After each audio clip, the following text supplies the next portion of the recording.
For my sister's birthday, she wanted a porcelain doll. My father said, "Go on, slap your sister, and I'll buy it for you." And so, I got a hard slap across the face. When I was 17, my father sent my sister to study abroad, but refused to pay for my college. I begged him for days. He threw $50 at me. "I don't owe you a damn thing, Alara." When I was 27, my sister returned from overseas, took a liking to my husband. My father sneered at me. "If you can't keep a man, that's your own failure." Yes, they all preferred my sister, Rosalie, the one with the fancy degree and the sweet-talking tongue, even my own son. On his 5th birthday, my son Leo wanted to go to the amusement park, but not with me. He said I was too bossy. My husband David joked with him, "Go give mommy a slap. If she gets mad, she won't go. Then we can go with your auntie Rosalie." And my son really did walk over and slap me. The sound was sharp and loud. I just stood there, stunned, until my son's voice piped up again. "Daddy, is she mad now? Can I go to the amusement park with Auntie Rosalie?" David took our son to the amusement park without telling me. When they came back, Leo was holding a small, cheap-looking stuffed toy. He held it out to me timidly, not saying a word. His eyes, however, kept darting toward David, as if to say, "I did what you said to make her happy. Why is she still ignoring me?" I was in the dining room, packaging the desserts I had just finished baking. David walked in and saw the scene.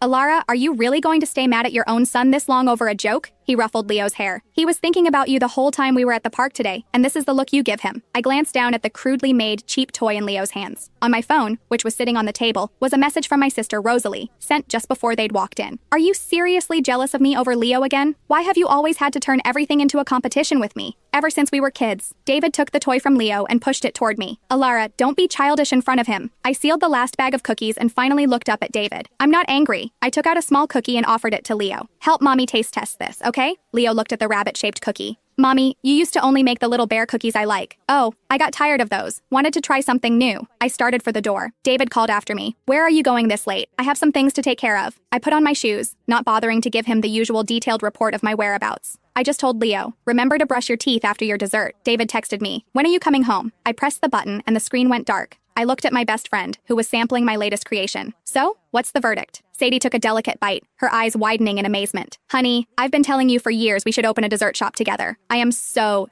happy you finally come around." She looked at me with a warmth that was both proud and relieved. "I was honestly starting to think you were going to be a housewife for the rest of your life. But," she added, "my shop is in the next city over. Are you sure you can bear to be away from Leo?" I didn't answer her question. My mind drifted back to the events of the day, Leo's 5th birthday. I had woken up at dawn to prepare. I'd cooked a whole table of his favorite foods. But Leo hadn't even glanced at it. He was used to my cooking. No matter how creative or delicious, it could never compete with the allure of fried chicken and soda from a fast food joint. So he'd just given the table a cursory look and turned to David. "Daddy, it's my birthday. Can Auntie Rosalie take me to the amusement park? I don't want Mom's food. I'm so sick of it." And that's when David had said it. "Go give Mommy a slap." How could I even begin to explain all this to Sadie? I had chosen my husband. My son was my own flesh and blood. I just looked at Sadie and sighed softly.